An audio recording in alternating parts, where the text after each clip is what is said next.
So, I was watching Airbud the other day.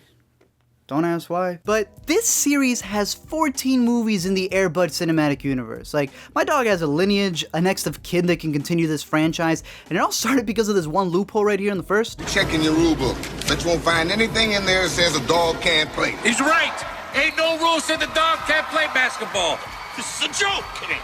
Dogs don't play basketball. What's the matter, gentlemen? Afraid your team might get beat by a dog?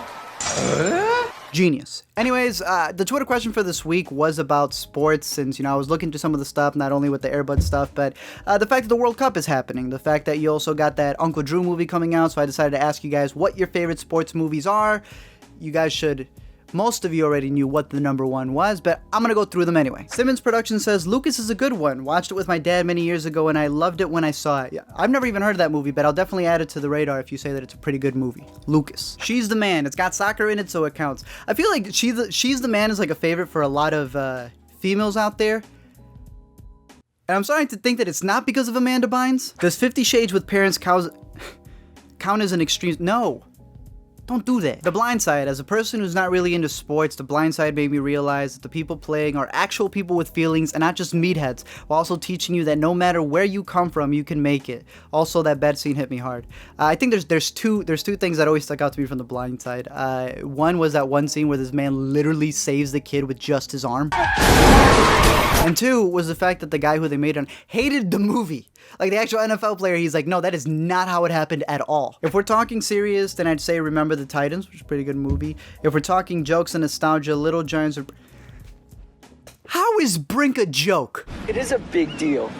Team X plays rules. Everybody knows that. Speaking of which, we got a photo shoot we're trying to do here. Mind getting lost? Mind if I kick your butt? Coach Carter as a kid, it taught me that you don't have to win to be a champion. I've seen Coach Carter multiple times. I own it on DVD. Like, literally, it used to be when my buddy would come over, that would be the movie that he watched. And every single time, like, he would blow the whistle, we would act, because it's Samuel L. Jackson, we would act like we were the ones who had to run the drills. Creed, hands down. Ryan Coogler, he's owned every single movie that he's in. I'm obviously very excited for Creed 2. And I love the Rocky franchise in general. Rocky 2 is the best Rocky, settled. But Creed, if you have not seen Creed, I talked about it a lot when it first came out. I have it on Blu-ray. I adore that movie mainly because that last third where, I don't want to spoil it, but you know a specific jolt that happens from a person? No film gets me more emotional than Field of Dreams. Can't imagine what my life would be like without my dad in baseball. I obviously prefer, and I'm gonna bring it up later, another baseball movie, but Field of Dreams I think probably has some of the most quotable lines when it comes to it. Everywhere you go, they always say, you build it, they will come. So yeah, it's a good movie. Friday Night Lights changed me. It's so raw and intense. It portrays the sport and the energy around it so realistically. I still get emotional watching it after countless viewings. I don't know if you're talking about the movie or the TV series. The movie's pretty good. The TV series is freaking fantastic. A couple of quick ones, probably in the minority here. Well, I think a lot of people do like this. I, Tonya is my personal favorite. I think I, Tonya has the best performances from her, and the one scene in the courtroom was a standout of last year for me. Does the original Karate Kid count? Most definitely. Even, I'm curious where you side on the fact that, was LaRusso the hero, or was he actually the bully in the show? Rookie of the Year, ooh. Rookie of the Year, Little Giants, and Like Mike. Saw them so many times because of my brother and sister. They are basically the same movie.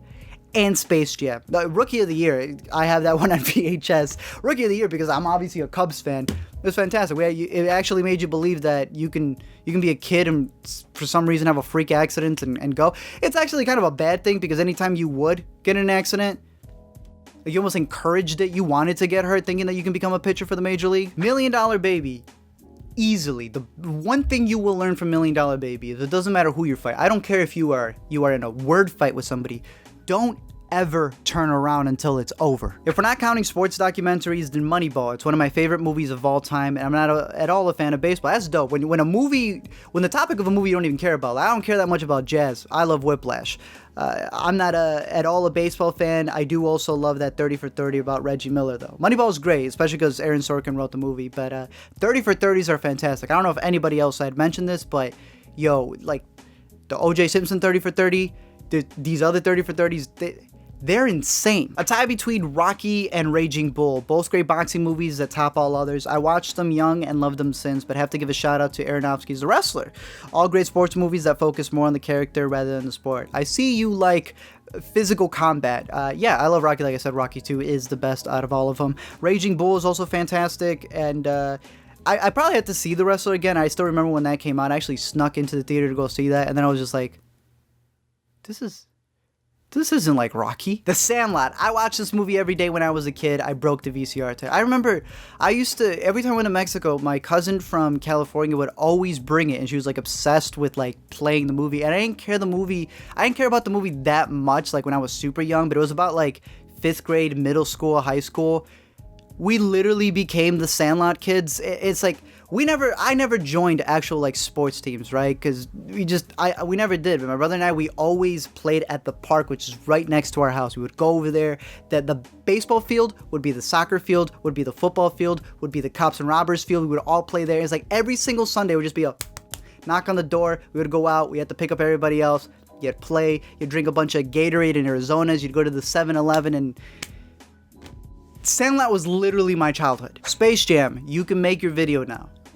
Yes. Warrior, it has 3 amazing performances. That scene with Nick Nolte is so emotional, as is the ending. Plus, Tom Hardy kicks ass in it and doesn't wear a shirt for most of the movie. This is a movie. Okay, so somebody stole my copy of Warrior, so I don't even know what that is. So we actually have a problem. But pretend this is a copy of Warrior, right? Which is what I wanted to show you. If it's a masterpiece just like this, if you just get one recommendation out of this video, watch Warrior. Then you can tweet me back at it after you're done crying and let me know how amazing it is. On the complete opposite side, The Waterboy, plain and simple. Babouche. I used to do that accent all the time, so Waterboy is up there in one of my favorites, if not my favorite, along with Billy Madison for the quote that's in there. Everyone in this room is now dumber for having listened to it. As my favorite Adam Sandler movies. I don't know if it's like, were they less dumb than the movies that he's making now? Or were we just dumber back then and just got smarter and we don't like them now? I don't know. I mean, technically drumming counts as a sport, so hey, okay, Whiplash. I'm not disqualifying it. White Man Can't Jump, just an all-around solid movie. Sydney's inflated ego, Billy's gambling addiction, the comedy, everything about this movie is awesome, and Wesley Snipes and Woody Harrelson was not a duo we asked for, but one that we deserve. That is a fantastic movie, and I'm going to add another one because these were always like the twofers that I would get. It was White Man Can't Jump and Basketball. Basketball is dumb funny. It's from the people who made South Park. Add that one to your list, but still Warrior, you gotta watch Warrior first. Overall, I like sports movies because you would think that, movies dealing with sports, there's only 2 options. They either win or they lose, and it can be some of the dullest things out there. And I know some people don't like sports movies. Some people adore sports movies, but sports movies always find a way, regardless of what the sport is, to know they learn how to create characters, emotion out of these people, that even though there's literally only 2 options, they make it or they don't, that you're still following their journey. And it's not even, it's a fictional world. It's not even the same as when you actually get those anxious emotions when you're watching your team and you're hoping that they win, and yet somehow they find a way to be good. So video game movies, what's up with you? Thank you guys for checking out this video. As always, a big shout out to the patrons. They help out so much. We're talking about the Discord that we have over there. All of the live streams archived over there. So close to starting the Cinna Clash Trivia Show where you guys are going to be the participants. You guys can watch. You guys be in it. But I appreciate the patrons over there. I don't say it enough, even though I try to say it in every single video. But I also want to give a big shout out to Brianna Smith, one of my patrons. It was her birthday, and I know she said that she was feeling a little down. So even if this is past your birthday hasn't come up, happy birthday for last year, this year, next year as well, Brianna. Thank you for watching the videos. Thank you guys for watching. Don't forget to let me know down below what's your favorite sports movie. Maybe it wasn't mentioned here, but convince me. Yeah, I read every single comment when it comes to recommendations, and I try to add them on my list. The list is always growing, so I might not get to them till like the year 2020, but I do appreciate you guys' recommendations down below. Definitely let me know your thoughts, and I'll send you Mike's secret stuff.